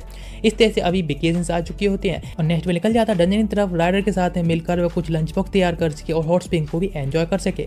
जैसे अंदर तरफ जा रहे होते हैं यहाँ पर सुन भी होता है अपने सबॉर्डिनेट के साथ में, और जैसे वे केटे ही और मरी को यहाँ पर देखता है तो कहता है कि ये लोग यहाँ पर इतने खतरनाक डंजन में क्या कर रहे हैं। इस बात पर बंदा कहता है ये जो रूइन है वे एक सेवन अजूम में से मान सकते हैं क्योंकि इसको भी पूर्ति से भी एक्सप्लोर नहीं किया गया। नेक्स्ट आगे देखते हैं यहाँ पर एक लिजर्ड होता है, वे देखकर शॉक जाते हैं, लिजर्ड इस तरह से किसी के संपर्क में नहीं आते तो खतरा माने जाते हैं, लेकिन ये इतने ज़्यादा फ्रेंडली हैं। नेक्स्ट आगे तरफ जा रहे होते हैं जहाँ पर कि बहुत बड़े दो गार्डियंस होते हैं जो कि उन लोगों के ऐसे ही पास होने देते हैं, उन्हें पता भी नहीं चलता यहाँ पर गार्डियन खड़े हैं। लेकिन वह जब देखता आगे तरफ इंसाइट यूज करके तो पता चलता है वहाँ पर एक ड्रैगन है, असलियत का एक ड्रैगन है, और जहाँ पर उसके 3 चाइल्ड भी हैं। लेकिन जैसे वह थोड़े से आगे बढ़ते हैं और रिवील होते हैं तुरंत ही वह गार्डियन उनको वहीं पर घेर लेते हैं। वह तुरंत ही अपनी सबॉर्डिनेट से कहता है यहाँ से एस्केप स्पेल यूज करने के लिए, और वहाँ से भाग जाते हैं। इधर ड्रैगन उसे पता चलता है कि शायद बाहर कोई है, लेकिन कुछ बग से अलावा और कुछ नहीं, यानी कीड़ा मकोड़ी है उसके लिए। तो वे नेक्स्ट वह कहता है ठीक है तुम लोगों को तैयार रहना चाहिए, जब तुम जागोगे तो मॉडल वर्ल्ड में होगे मेरे साथ में। इधर भी लोग सोचने लगते हैं आखिर ये केटई है कौन जो इस तरह से उन ड्रैगन से भी पास में चला गया और उसने कुछ नहीं कहा। नेक्स्ट जब जागा होता है तो वह एक और गर्ल के पास में होता है जो कि फुल्ली नेकेड होती है, और हाँ उसको एंजॉय भी करता है। लेकिन नेक्स्ट उसके सींगों को और उसकी पूंछ को देखता है तो उसको देखकर तुरंत ही उसको छुपाने के लिए कोई ना कोई तरीका ढूंढने के लिए कहती है मरी बिकॉज इस वर्ल्ड में ऐसे नहीं घूम सकते। वह भी ये देखकर शॉक्ड होती है, ये वर्ल्ड है जहाँ पर कि मैजिक वगैरह एग्जिस्ट ही नहीं करता है। लेकिन नेक्स्ट वह अपनी सींगों को और अपने पूंछ को गायब करके कुछ क्लॉथ में बदल लेती है और कहती है मैजिक से बने हुए उसके पार्ट्स हैं, इसीलिए ये ड्रेस में भी चेंज हो जाते हैं। नेक्स्ट वहाँ से निकल पड़ते हैं एक गाड़ी में जिससे कि हॉट स्प्रिंग तक जा सके। यहाँ पर बता रहा होता है क्या तुम्हें इसमें कोई दिक्कत नहीं महसूस हो रही है। वह कहती है हाँ थोड़ी स्लो है, लेकिन यहाँ की जो जगह चीज़ें देख रही हूँ तो इसीलिए इसमें कुछ करने की जरूरत नहीं है, तो इसलिए मुझे कोई अनकंफर्टेबल नहीं फील हो रहा है। लेकिन बताता है मरी जो कि पहली बार जब इसमें बैठी थी तो वो चिल्लाने लगी थी, लेकिन वो लोगों से कहती इस तरह से भी इतनी ज़्यादा फॉर्मली बात ना करें, वे पोलाइटली इस तरह से जरूरत नहीं कोई बात करनी, डायरेक्ट मुझसे नाम से बुला सकती हो और मुझसे नॉर्मली बात कर भी सकती हो। नेक्स्ट पर कुछ खाना निकालने के लिए आता है और सेम करती है जिसमें कि कुछ खाना होता है वो तुरंत ही ऑफर करते हैं ड्रैगन के लिए भी, और बताता है जापान में सभी लोग खाते हैं इसलिए तुम्हें भी एंजॉय करना चाहिए। नेक्स्ट वैसे पहुंच जाते हैं हॉट स्प्रिंग में जहाँ पर कि अपने कानों को कवर करने के लिए वे एक हेड को पहन लेती है। जैसे पूछती है राइडरा कि अगर तुम ये क्या कर रही हो तो ताते इस तरह से यहाँ पर कोई एल्फ नहीं है इसीलिए सब कवर करना जरूरी है वरना कमोशन हो सकता है। वह तुरंत उसके पास जाते हुए मैजिक कुछ इयरिंग्स की वजह से उसके कानों को छुपा देती है और कहती है जब तुम आओ तब तुम इसको निकाल कर अपनी असली फॉर्म में भी आ सकती हो। ये देखकर वह काफ़ी खुश होती है अब कहीं पर भी घूम सकती है, इसलिए आकर उसको हक कर लेती, थैंक्स करती है। नेक्स्ट पे कुछ पटाटो यानी आलू को खाते हैं जो कि थोड़ी सी अलग डिश बनी है, इसीलिए वे पहले तो नॉर्मल समझते हैं लेकिन खाने के बाद उन्हें पता चलता है कितना अच्छा टेस्ट है। नेक्स्ट एक प्राइवेट हॉट स्प्रिंग में गए होते हैं बिकॉज उसने पहले पता है ये सब दिक्कतें हो सकती है उनकी मैजिकल चीज़ों की वजह से, इसीलिए उसने पहले प्राइवेटली बुक कर रखा होता है, इसलिए उनको कोई दिक्कत नहीं है अपने कानों वगैरह दिखाने के बाद भी। नेक्स्ट जैसे अंदर जाने वाले होते हैं तुरंत ही मरी कहती है रुको तुम थोड़ा हमें पहले खुद को बास कर लेना चाहिए, अपने आप को नहा लेना चाहिए जिससे कि हम हॉट स्प्रिंग में बैठ सकें, एक अच्छा मैनर होते हैं। वे तुरंत ही चले जाते हैं यहाँ से बिकॉज उसे ईयरिंग निकालनी होगी लेकिन अभी प्राइवेट में है तो इसीलिए उसको कानों को दिखाने में कोई दिक्कत नहीं है। इसके बाद बात लेने के बाद जाते हैं हॉट स्प्रिंग में बैठ जाते हैं और सच में उनके लिए काफ़ी ज़्यादा ही रिलैक्स लग रहा होता है और काफ़ी खुश होते हैं कि ये चीज़ें सच में इतने रिलैक्सफुल हो सकती हैं। लेकिन वह कहती है वैसे तुम्हारी एंशिएंट ड्रीम्स के बारे में क्या, तुम जिसमें जाने के बारे में प्लानिंग कर रही हो। वह कहती है हाँ ये थोड़ी सी है तो लेकिन तुम्हें कैसे पता कि हम इसके बारे में प्लानिंग कर रहे हैं। वह कहती है मैं उस स्किल द्वारा तुम्हारी सारी चीज़ों को सुन रही थी आखिर तुम क्या कह रहे हो, लेकिन वैसे तुम पूरा दिन कटे के साथ में चिपकी रहती हो ना, ये सुनकर ब्लश करने लगती है और कहती है आगे से मैं कभी तुम्हें हॉट स्प्रिंग के साथ में नहीं लेकर जाऊंगी। नेक्स्ट आप बाहर निकल के आए होते हैं, सोचते हैं कि ये क्या है, इस तरह से लोग प्राइवेट में जा रहे हैं, तो पता चलता है अंदर एक हॉट स्प्रिंग होता है, यानी मतलब एक रूम जो कि काफ़ी हॉट एयर से भरा होता है। नेक्स्ट पे भी वहाँ बैठ जाते हैं और हाँ जो कि उनकी बॉडी के लिए ऐसा होता है इसीलिए उनके जो चेहरे का कलर वगैरह उधर थोड़ा सा रेड होने लगा होता है, उधर जो हवा होती है गर्म होती है इसीलिए। लेकिन मैं कहती सच में तुम तो अपने आप को काफ़ी मेंटेन करती हो, लेकिन इस बात पर मरी कहती है हाँ लेकिन मुझे नहीं लगता है केटी मुझको एक वुमन के तौर पर भी देखता है। मैं कहती है वो ऐसा है क्या, लोगों मेरे पास एक प्लान है। तुरंत ही उसको प्लान के अकॉर्डिंग बताती है और ये सब करने के लिए कहती है। नेक्स्ट आ जाती है केटी के पास में और उससे कुछ बात करने लगी होती है। यह बताती है यहाँ पर और सच में काफ़ी एंजॉयबल है। नेक्स्ट में कहता है फुटबाथ लेने के लिए जिसमें उसे पैर रख कर रखना है। मैं बताता है इस तरह से हमारी पूरी बॉडी है इससे गर्म हो जाएगी। वह सेम करती है और तभी वह कहती है थैंक यू सो मच, तुमने मेरी इतनी हेल्प की और जो भी किया उसके लिए। लेकिन सच में मैं तुम्हारी तरफ जब भी देखती हूँ ना तो तुरंत ही उसके करीब जाती है और उसके सर पर किस कर लेती है, जिस वजह से वह सौंपते जाता है, काफ़ी ब्लश कर रहा होता है। लेकिन ये सब प्लान होता है रेडर का। वो कहती है कि तुम्हें उसके पास जाना और करीब जाकर उसको कहीं पर भी एक बार किस कर लेनी है। यदि वह इस तरह से सही होगा ब्लश करेगा तो तुम समझ रही हो ना, तुम समझ जाना। नेक्स्ट वे ये देखती है और वहाँ से बाय करके चली आती है, लेकिन केटी तो वहाँ पर ब्लश ही करता रहता है। नेक्स्ट जब वापस आए होते हैं रेडर के पास में, वह कहती सच में तुम डीमंस हो, इस तरह से मुझे इतना वेट कैसे करा सकते हो। मैंने सोचा था यहाँ पर कुछ अच्छा खाने के लिए मिलेगा। ये सुनकर वह शौक जाता है, लेकिन तुरंत ही वह मेन्यू को ढूंढता है किधर है मेन्यू, और फिर यहाँ का जो सबसे फेवरेट और फेमस फूड होता है उसको ऑर्डर कर देता है। नेक्स्ट वो उसको खाने के बारे में एक्सप्लेन करता है आखिर खाना क्या है, किस चीज़ से बना, सारे इंग्रेडिएंट को बता देता है। ये देखकर जैसे वे टेस्ट करती हैं दोनों गर्ल काफ़ी यदि खुश हो जाते हैं, उसका टेस्ट उन लोगों को काफ़ी यदि पसंद आया होता है। वैसे वे दूसरे वर्ल्ड से आई इसीलिए यहाँ की जो भी चीज़ खा रही होती है उन्हें काफ़ी पसंद होता है। मैं कहता रेस्ट करने के लिए आज मैंने थोड़ा प्राइवेट रूम बुक कर दिया, यहाँ पर आराम से रह सकते हो। नेक्स्ट वह काफ़ी एंजॉयबल होती है और रेडर होती है वहीं पर एंजॉय से लेट जाती है। मैं कहने लगता है वैसे तुम लोग यहाँ पर अभी हॉट स्प्रिंग भी ले सकते हो, मतलब लास्ट टाइम जाने से पहले एक बार बात लेने में कोई दिक्कत नहीं है, जो कि एक बिग बात होगा, इसलिए तुम अपने टाइम को स्पेंड कर सकते हो। इस चीज़ से दोनों गर्ल्स खुश होती हैं और यहाँ पर रेडर होती है जो कि बात लेने चली जाती है और मरी होती है वहीं पर सो चुकी होती है, लेकिन वो उसको देख रहा होता है, अपनी केवल सर की तरफ ही देख रहा होता है जहाँ उसने किस किया था। नहीं जब वापस जा रहे होते तो हमारी सो चुकी होती है, इसलिए अपनी जैकेट से उसको ढक देता है। ये देखकर रेडर कहती है वैसे ज़्यादातर वुमेन्स होती हो कि हमेशा मेंस का ख्याल रखती है, लेकिन तुम तो सच में काफ़ी ज़्यादा ही अच्छी हो। वैसे मरी को इस तरह से छोड़ मत देना। मैं कहने लगता है मतलब क्या तुम्हारे कहने का, ओ ऑफ कोर्स मैं यही बात कर रहा हूँ, तुम समझ रहे हो। और वैसे तुम एनसीटी में जा रहे हो ना, तुम दोनों काफ़ी बड़ा खतरा होने वाला है, क्या तुम सच में इस चीज़ को एक्सेप्ट ही कर सकते हो। मैं कहता लेकिन मैंने तुम्हें इसलिए नहीं इन्वाइट किया बिकॉज तुम एक ड्रैगन हो, काफ़ी पावरफुल हो। मैं कहने लगती है ओ इसीलिए क्या, तो इसलिए तुम मुझको अपना साथ ही नहीं समझती हो। तुम रोने लगी होती है, उसको चुप करने के लिए कहता है। नेक्स्ट बाहर आते हैं, फिर उसको भी ड्रिंक करने के लिए देता है और जिसके बाद बात करने लगी होती है कि वैसे मैं तुम्हारे साथ जाने में कोई दिक्कत नहीं है, बिकॉज तुम्हारी जो पार्टी है वैसे भी एक अनऑफिशियली अनअप्रूव्ड पार्टी है, इसलिए मैं तुम्हारे साथ में चलूंगी, हम 3 लोग साथ में सही रहेंगे। वे कहता है लेकिन इस तरह से तुम्हारी जो चाइल्ड है उनको तुम कैसे ग्रो कर रही हो। तो वह कहने लगती है ना करने के लिए, बिकॉज उसकी असली बॉडी अभी भी वही डंजन में है मेरी चाइल्ड के साथ में।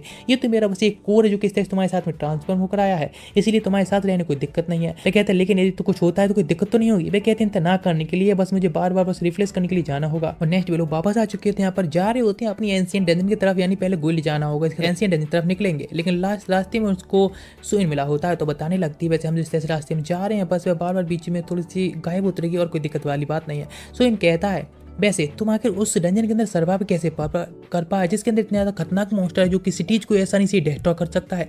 इस बात पर वह कहता है तुम इस इन्फॉर्मेशन को करने के हवाले हो। वह कहता है ऑफ कोर्स मैं इस टॉर्चर करने के बाद तुम लोगों से जानकारी निकालूंगा और बिलियंस ऑफ पैसे कमाने वाला हूँ। और तुरंत ही अपनी सबॉर्डिनेट से वहाँ पर स्लाइम से समन करने के लिए कहता है, उनको गेने के लिए कहता है।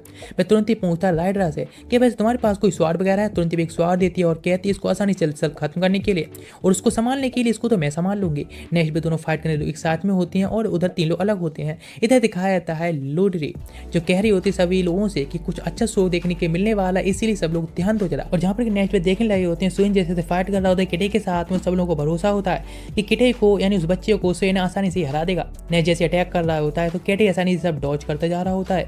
वह देखता है और कहता है कि तुम नेक्स्ट क्या करने वाले। तुरंत जैसे अटैक करने के लिए जाता है उस पर भी काउंटर अटैक कर देता है डॉज करने के बाद। नेक्स्ट इधर दिखाया तो बंदा उसका सबॉर्डिनेट होता है, वह कहने लगता है तुम लोग मेरे सामने इस तरह से बचकर नहीं जा सकते, वैसे इस तरह से गुल मेंबर्स के बीच में फाइट करना थोड़ा ठीक नहीं है। लेकिन इधर मरी पूछ रही होती है राइडरा से कि आखिर वे आप क्या करने वाली नेक्स्ट, इस तरह से उसके खिलाफ क्या यूज करने वाले हैं उसको खत्म करने के लिए। वे कहने लगता है कि इस तरह से मुझे इग्नोर करके तुम ऐसे कैसे कर सकते हो, मैं तुम्हें नहीं छोड़ूंगा। और ये कहकर वह कुछ लिजर्ड्स को वहीं पर समन कर देता है। ये देखकर तुरंत ही अपने टेल को समन करती है, अपने एक सिंग को भी निकाल लेती है और अचानक से जमीन के अंदर से एक ड्रैगन मुंह निकलता है और जो कि उन सभी लिजर्ड्स को खा जाता है। ये देखकर बंदा शॉक्ड जाता है आखिर ये है कौन। तुरंत ही उसकी प्रेजेंस महसूस होती है, पता चलता है एक ड्रैगन है। ये देखकर बिल्कुल ही शॉक्ड जाता है। राइडर कहती है इस तरह से इस बच्चे के साथ में फाइट करने इस तरह से ठीक नहीं है, इसीलिए वो ड्रैगन मुंह होता है तुरंत ही अंदर नीचे चला जाता है। इधर दिखाया था केटे जैसे अटैक कर रहा होता है, वो बंदा अपने दोनों हाथों से ब्लॉक कर रहा होता है, तो समझ जाता है उसके जो हाथ है वो काफी स्ट्रॉन्ग है, काफी हार्ड है, इसीलिए डिफेंस पे ज्यादा ध्यान देगा और मौका मिलते उस पर अटैक करेगा। जैसे ये बंदा होता है कहता है कि क्या तुमने सब अपना ऑल आउट यूज कर लिया है, क्या यही सब कुछ तुम कर सकती हो। जैसे वो अटैक करता है तुरंत ही कैटाई डॉज कर लेता है, और जैसे ही कैटाई अटैक करता है तो वह डॉज कर लेता है, सोचता है कितना ज़्यादा फास्ट है।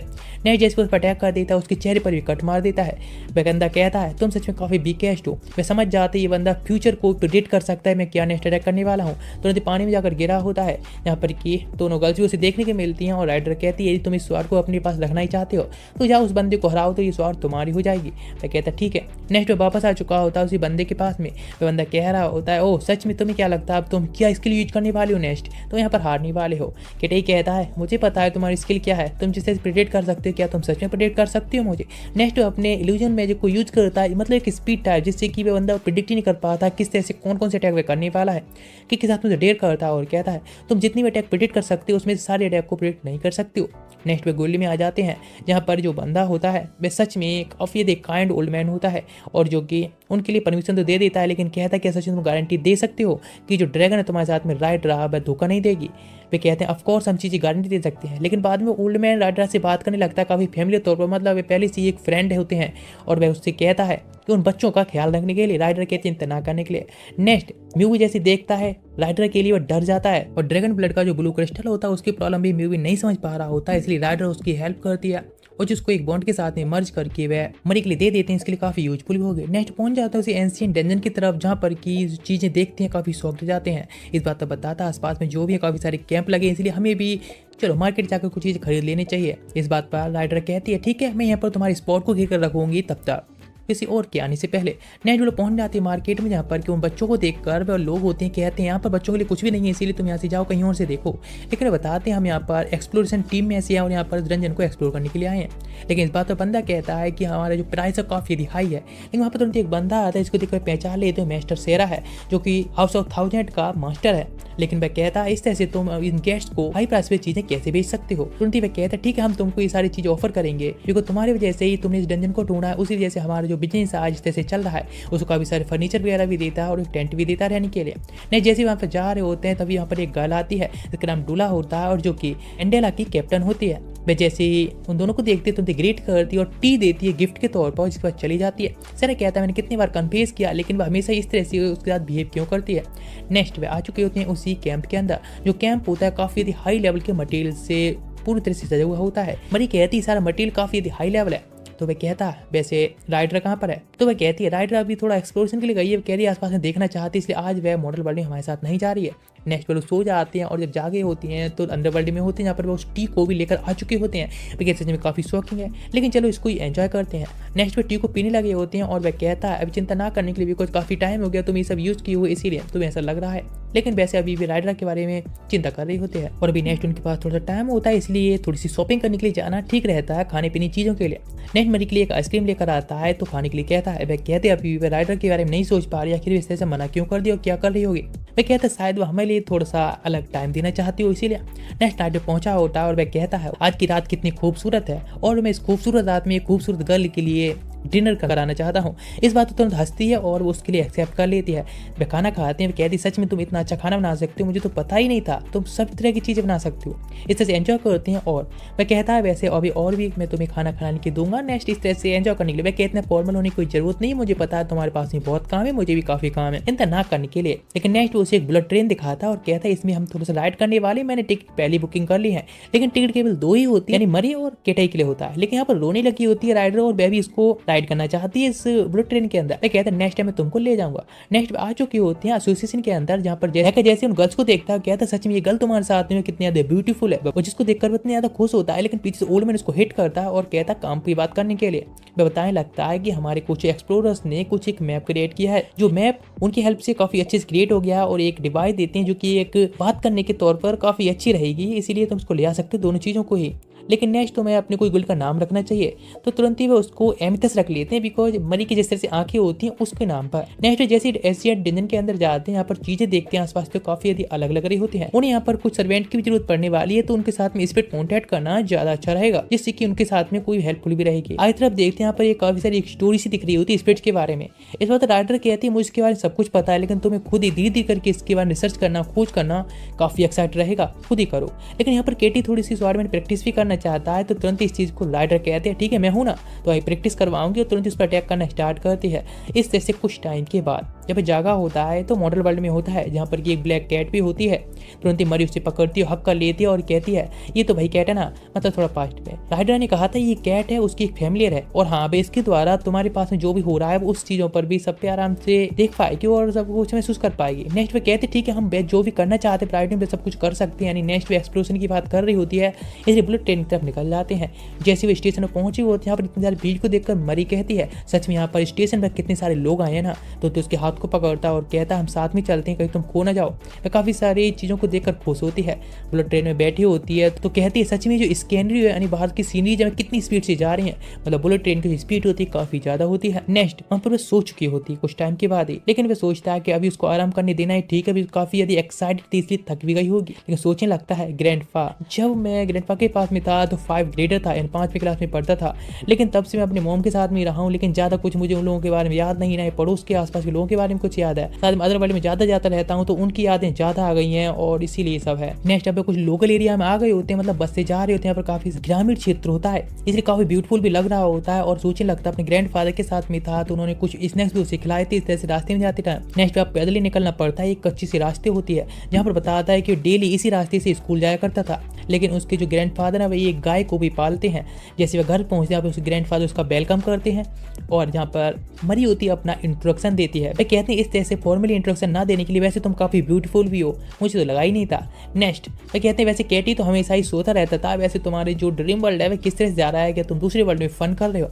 मतलब यहाँ पर ड्रीम वर्ल्ड के बारे में सारी जो जानकारी है वे ग्रैंडफादर को भी पता है और ये सब वे भी शायद एक्सप्लोर भी कर चुके हैं। नेक्स्ट वे जाता है और एक बॉक्स को देखता है जिस बॉक्स को ओपन करना चाहता है, लेकिन मरी देखती है तो वह कहती लाओ मैं देखती हूँ, लेकिन वह कहती हूँ अपनी जाकर खुद ही पिक कर लो, लेकिन वह जब देखती हूँ यहाँ पर कोई भी नहीं होता है तो इस बात कैटी कहती है कि स्टोरेज के तौर पर ही है इसलिए तुमको खुद ही ढूंढना होगा, यहाँ पर शायद तुम्हारे लिए कोई चीज़ निकल सकती है। कैटी की जगह पहुंच जाती जैसे वो उसको ऊपर तरफ खोलते हैं जहाँ पर अचानक से वह डर जाते हैं एक चूहे को देखकर, वह सच में हंसने लगता है। नेक्स्ट वे लोग खाना खाने के लिए आ जाते हैं, यहाँ पर ग्रैंडफादर ने सब कुछ बनाया होता है, वह खाने के लिए कहते हैं तो तुरंत ही वह भी खाती है और हाँ ये भी खाना उसको काफ़ी पसंद आया होता है। नेक्स्ट वो उसको गिफ्ट देते हैं जो कि एक छोटा सा पर्स होता है, मरी उसको काफ़ी पसंद करती है। उसके बाद कैटी होता है ड्रिंक करता है जो थोड़ा ज्यादा ड्रिंक कर लेता है तो वह सोचती शायद उसने ओवर एस्टिमेट कर लिया था उसको। नेक्स्ट वो निकल जाते हैं, डार्कनेस होती है काफी अंधेरा होता है और वे रास्ते में जा रहे होते हैं। अचानक से वहाँ पर मैजिक यूज करती है, अपनी लाइटिंग स्पीड को समन कर लेती है और कहती है इस वर्ल्ड में आने के बाद टाइम से पहली बार इन लाइटिंग स्पीड को समन कर पाई, शायद इस वर्ल्ड से अब थोड़ी जुड़ती जा रही इसीलिए हो सकता है, लेकिन तुम और तुम्हारे ग्रैंडफादर सेम ही है, तुम लोगों के साथ में बात करना काफी ज्यादा ही इजी है, लेकिन तुम दोनों लोग हो जो कि इस वर्ल्ड के बारे में लगभग सब चीजें जानते हो। वैसे तुम्हारे ग्रैंडफादर तुमको काजुहिटो क्यों बुला रहे थे? मैं कहता ऑफ कोर्स वह मेरा असली नाम है काजुहिटो, ड्रीम वर्ल्ड में जाने के बाद शायद वह गलत टाइप हो गया था इसी वजह से ये गलत बुलाती हो। लेकिन वह कहती क्या मतलब एंटायर टाइम इतना सब टाइम में तुमको गलत नाम से बुला रही थी? वह काफी ब्रश करने लगी होती है। वह कहता है चिंता ना करने के लिए इस चीज के लिए अभी तुम छोड़ देना चाहिए, इतने इंपोर्टेंट नहीं है, लेकिन वह काजुहिटो जानती है तो वह काजुहिटो ही बुलाएगी। आए होते हैं वापस जहाँ उसके ग्रैंडफादर कहते हैं अपने टाइम को इस तरह से एंजॉय करने के लिए, और यहाँ पर बात लेने के बाद वापस आया होता है मरी के पास में, जिससे कहता है कि अगर मुझे ग्रैंडफादर को क्या पता चलेगा कि मैं एक एल्फ को मैरिज करने के बाद शायद यहाँ पर लेकर आऊंगा। नेक्स्ट अपने रूम में चले जाते हैं, उसके ग्रैंडफादर आकर कहते हैं एक टॉर्च रखती हुई कि तुम यूज करना हो तब तुम इसको यूज कर सकती हो अंधेरे में, लेकिन जैसी कोई आवाज़ ना आती तो अंदर जाकर चेक करते हैं, पता चलता है वे लोग ड्रीम वर्ल्ड में जा चुके हैं, इसीलिए कहते हैं अपने ड्रीम वर्ल्ड की लाइफ को एंजॉय करना बच्चों। नेक्स्ट पे पहुंच चुके होते हैं ड्रीम वर्ल्ड में, जहाँ पर कि सोचता है कुछ भी ना हो या कुछ भी हो लेकिन मेरे साथ में मरी है तो मुझे कोई दिक्कत वाली बात नहीं है। नेक्स्ट वहाँ पर राइडर मिलती है और कहते हैं लोगों से उठने के लिए, बिकॉज वो अपने चाइल्ड से भी थोड़ा टाइम मिलने के लिए जाना चाहती है, लेकिन उससे पहले बात करने लगी होती हैं केटे की उस खाने के बारे में कितना एंजॉयफुल था। केटे कहता है कि वैसे मेरे ग्रैंडफादर के घर में एक हॉट स्प्रिंग है तो क्या तुम आना चाहोगे एंजॉय करने के लिए? इस बात पर दोनों एक्साइटेड हो जाते हैं और राइडर कहती है ठीक है मैं तुमको स्वॉर्डमैनशिप की पूरी ट्रेनिंग दूंगी। इस बात पर मरी भी कहती है हाँ बिल्कुल वह भी अपना पूरा काम करने वाली, तो कहता है कि तुम इतने एक्साइटेड क्यों हो? तो वह कहती है ऑफ कोर्स इस तरह से पूरे से जब थक जाते हैं सूट से भीग जाते हैं तब जाकर हॉट स्प्रिंग में बात लेना काफी ज्यादा ही एंजॉयबल होता है। नेक्स्ट वे लोग मॉडल वर्ल्ड में वापस आ चुके होते हैं, जहाँ पर ग्रैंडपा होते हैं राइडर से पूछते हैं कि तुम्हें खाना पसंद आया क्या और खाना चाहती तो हाँ पूछ ला रही होती, मतलब उसको बहुत पसंद आया होता है। नेक्स्ट वो लोगों से भी पूछते हैं क्या तुम्हें एक कार की जरूरत पड़ेगी, बाहर कार खड़ी है, तुम बाहर कहीं घूमना चाहते हो तो जा सकते हो, लेकिन वे अभी कहीं और जाना चाहते हैं इसलिए हॉट स्प्रिंग के लिए निकल जाते हैं, लेकिन वे राइडर को पकड़ लेते हैं बिकॉज इस तरह से उसको घर पर रहना ठीक है। वे भी कहते हैं हाँ शायद वे लोग एक्सेप्ट नहीं करेंगे। हॉट स्प्रिंग में जाने के बाद पूछते हैं क्या हम कैट को ला सकते हैं तो वे एक्सेप्ट कर लेते हैं और वैसे राइडर भी वहाँ से भागने में कामयाब रही होती है। इस बात पर मरी कहती है शायद वो ओल्ड लेडी है, वे शायद कैट्स को पसंद करती हैं इसलिए अलाउड कर दी, वरना कोई नहीं आने देगा। लेकिन वे कहती है वैसे यहाँ पर लोकल जो लेडीज हैं उनसे मुझे काफी कुछ सीखने को मिला है। नेक्स्ट वो वहाँ से निकल जाते हैं और चेरी ब्लॉसम का टाइम आ चुका होता है। वह कहता है चेरी ब्लॉसम स्प्लिट का टाइम आ चुका है, इसलिए काफी अच्छी टाइम है मेमोरीज बनाने के लिए भी, इसलिए मैं इन सभी टाइम का मेमोरीज बनाना चाहता हूँ। वह कहती है लेकिन मुझे तो कोई भी स्प्लिट नहीं दिख रही ना महसूस हो रही है। तो वह कहता क्या तुम यहाँ पर जैपनीज कैसल्स के बारे में जानना चाहती हो? वह हाँ कहती है। जहाँ कैसल्स में जाने के बाद उसे काफी सारी ओल्ड गन्स देखने को मिलती हैं। वह कहती है आखिर ये सब काफी अजीब चीजें, आखिर यहाँ पर ये कैसी कोच है? जैपनीज सच में काफी ज्यादा ही हार्ड है, लेकिन मैं थोड़ा बहुत ही सीख पा रही हूँ। नेक्स्ट जगह पर बैठ जाते हैं, पर खाना खा रहे होते हैं, एंजॉय कर रहे होते हैं, तो उसकी तरफ भी वह देख रही होती है काफी टाइम से। तो पूछता क्या तुम थक नहीं रही हो? वह कहती है ऑफ कोर्स नहीं, शायद मैं जिंदगी भर इस तरह से तुम्हारी तरफ देख सकती हूँ और कभी भी शायद मैं नहीं थकूंगी। ये तो अभी कुछ बनती हुई है। लेकिन नेक्स्ट अचानक से हवा आती है और काफ़ी सारी चेरी ब्लॉसम के पत्ते होती हैं जो उसके ऊपर ही गिर जाते हैं। एक पत्ते को उठाता है और जिसके बाद अचानक से भी दोनों किस कर लेते हैं, जिसके बाद काफ़ी ब्लश करते हैं और वापस आ जाते हैं। बात ले रहा होता है और सोचने लगता है अपने किस के बारे में। बाहर की साइड से मरी आती है और उसको टॉवल देने आई और पूछती है क्या तुमने कभी किसी और गर्ल के साथ किस किया है? तो कहते नहीं, ये मेरी फर्स्ट टाइम थी। तो वह कहती है इस तरह से प्लस ना करने के लिए, बिकॉज ये उसकी भी फर्स्ट ही किस थी।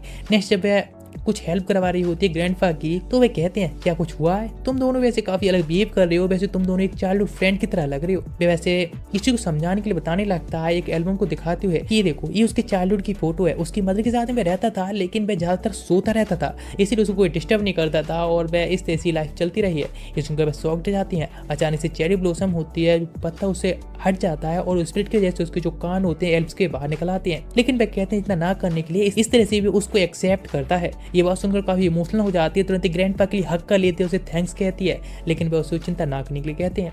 नहीं जैसे ही केटी वापस आया होता है, उसके कानों को इस तरह से देखकर शॉक दे जाता है, लेकिन बस ये एक फनी मोमेंट होता है। जिस वक्त ग्रैंड वो लोग गुड बाय कहते हैं और वे लोग वापस चले जाते हैं अपने सिटी की तरफ, जिसके बाद वे फोटो को देख रहे होते हैं जो कि उन्होंने साथ में लिया होता है। नेक्स्ट जब वे साथ में जा रहे होते हैं तो एक दूसरे के बात को फिर से पकड़ लेते हैं। मरी कहती है हमारी जो रिलेशनशिप है इस तरह से इस वर्ल्ड में और दूसरे वर्ल्ड में इस तरह से थोड़ी थोड़ी करके प्रोग्रेस कर रही है और वह काफी इस चीज से हैप्पी भी है और हम इस तरह से दोनों वर्ल्ड में एक साथ में साथ रह सकते हैं। और इसी के साथ में ये पार्ट यहीं पर एंड होता है। यदि सीरीज आपको अच्छी लग रही है तो वीडियो को लाइक कर सकते हैं और कमेंट भी कर सकते हैं। वैसे चैनल को सब्सक्राइब भी कर सकते हो यदि आपको इस तरह की सीरीज देखना पसंद है तो मिलते हैं नेक्स्ट एपिसोड में, तब तक के लिए गुड बाय, सायोनारा।